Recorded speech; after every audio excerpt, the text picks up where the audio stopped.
Hey, what is up, everybody? I'm here to give you guys my WWE NXT review for October 4th, 2017, and I'm just going to get right into it. Um, it starts off with a WWE.com exclusive video, and it's called Leo Rush is ready to show Aleister Black why he is the man of the hour. Pretty much, as I talked about in the live actions which you should check out, around this time, I believe it was announced, shortly after NXT TakeOver Brooklyn 3, Leo Rush had been signed in WWE. I don't know how long he had been signed for, but I know he had been signed, so this was pretty much his debut episode. And he talks about how, he's very young, but he's accomplished a lot at his young age, and he's going to show the NXT universe that he's no slouch to sleep on, and that he's going to be the one to finally defeat Aleister Black. I actually thought he cut a good promo. It was good. I liked it. And then we had the actual show itself. We had Percy Watson, Nigel McGuinness, and Mauro Ranallo on commentary. We had the first match on the show. It was Ruby Riott and Nikki Cross versus the Iconic Duo. And if you saw the last match, it was pretty much the same match, but a little bit better.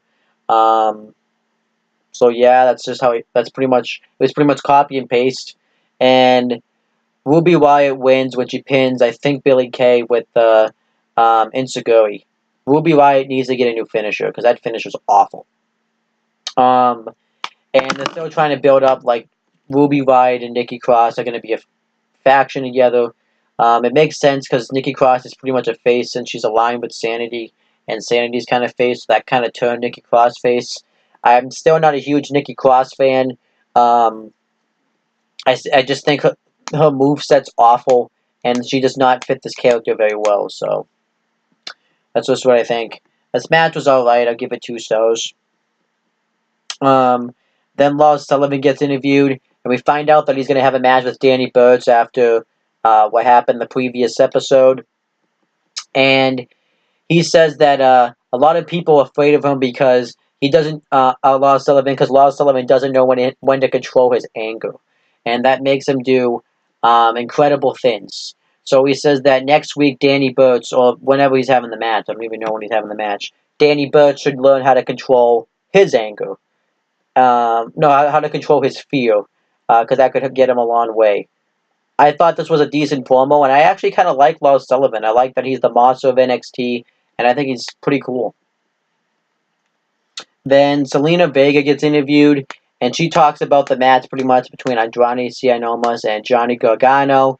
She talks about how they pretty much made Johnny Gargano relevant again, and talks about, how Johnny Gargano couldn't keep his head in the game at NXT TakeOver Brooklyn 3, and she says that Johnny Gargano is just going to be a stepping stone to Andrade Cien becoming the new NXT champion.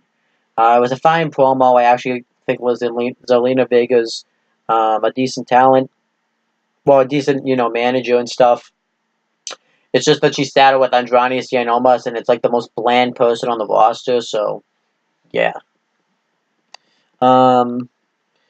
Then next was supposed to be Leo Rush versus Aleister Black, but while Aleister Black is making his entrance, the Velveteen Dream ambushes Leo Rush from behind, and he lays him out with the elbow drop, and he challenges Aleister Black to come into the ring. He comes in and sits down in the crisscross applesauce position, and the Velveteen Dream continuously asks him to,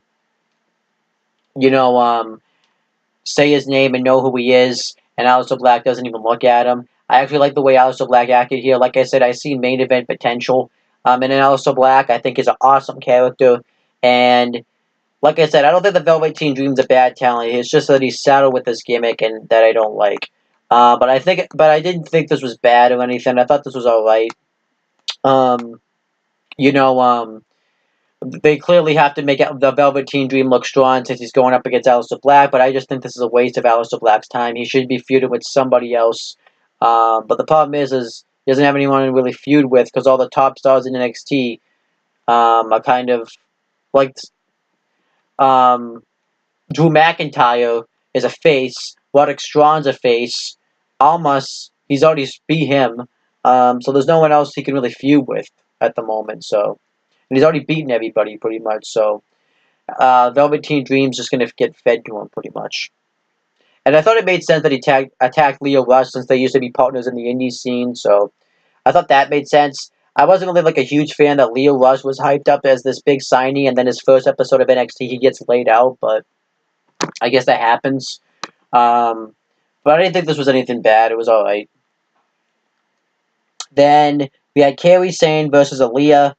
Kairi Sane wins with the elbow drop. It was pretty much a squash. It was kind of a match, but pretty much everyone, there was no way Aaliyah was winning this match. And obviously, I thought this was decent. If it was me, though, I probably would have had Kairi Sane win, win in an absolute squash. I thought Aaliyah got a bit too much offense in, but that's just me. Overall, 2 stars. Then we had the main event. It was a NXT Championship match. NXT Champion Drew McIntyre versus Roderick Strong. This was a really good match. If you haven't seen it yet, check it out. It's really good. McIntyre and Strong both started chain wrestling each other. They both hit chops on each other. Roderick Strong gets the advantage throughout the beginning of the matchup. But McIntyre, starts to make a comeback. He starts beating up Roderick Strong on the floor. He drops him throat first onto the guardrail. He hits a chop on the outside. He throws him into the steps. And Roderick Strong starts to fight back. He hits a back suplex right onto the steps. And the way that McIntyre sold this looked awesome. I loved Mauro Ranallo's commentary for this match, too. He really sold this match. And Roderick Strong then hits a backbreaker and covers him. McIntyre kicks out. Then Roderick Strong starts to work on the back of Drew McIntyre. And McIntyre tries to go off the top turnbuckle. Strong catches him with a drop kick, covers him. McIntyre kicks out. McIntyre starts to make his comeback, and he hits a wicked boot on Strong. He hits a boot in the corner, and he hits a sick clothesline. And they both just pretty much start trading blows back and forth. Strong hits a Tiger Driver. McIntyre kicks out. McIntyre hits a Celtic Cross. Hits an Avalanche Celtic Cross. Strong's able to get his foot on the ropes. And what else? Roderick Strong hits the front face move, hits 3 high knees, and he hits the sick kick. McIntyre kicks out of it, and what else? There was like another move. McIntyre hits the inverted Alabama Slam, which I love that move. Roderick Strong kicks out of that. Roderick Strong hits a superplex, and the way he hit it looked really cool. McIntyre is able to kick out of that, and then eventually the finish comes when I probably forgot some spots, but I mean, a lot of people probably seen this match by now. I don't really need to break it down. But McIntyre hits a powerbomb into the turnbuckle, a future shock DDT, and then he looks at Strong like he doesn't want to do this, and then he hits the Claymore kick for the win, and then he covers Strong, gets the victory. And I like the finish here. That McIntyre didn't have a choice but to hit this move, even though he respected Roderick Strong. And afterwards, they shake hands. One complaint about that I have is Roderick Strong pretty much almost got right to his feet, like right after the match. And I thought that was kind of stupid because he literally had just been hit with a powerbomb into the turnbuckle, a future shock DDT, and a Claymore kick. And he's literally on this, like barely almost on his feet right afterwards. That was dumb. That's just a little nitpick right there. But yeah, they shake hands. Roderick Strong goes up on the stage, and then the Undisputed Era come out, and it's supposed to look like that Roderick Strong's affiliated with them. So I'm kind of glad they're starting to build up to that. I think that's going to be interesting. And McIntyre's pissed off. So I'm interested to see what they're going to do with that. What I think they're probably going to do is it's going to be Adam Cole versus Drew McIntyre at the next NXT special. And Roderick Strong could possibly join up with the Undisputed Era and help Adam Cole win the NXT title. That's what I want to see happen, but we're going to have to wait and see. Overall, this NXT episode I thought was a good episode. I'll admit it wasn't as good as the other episodes that I've seen, but I thought it was good. I liked that the certain things that they did.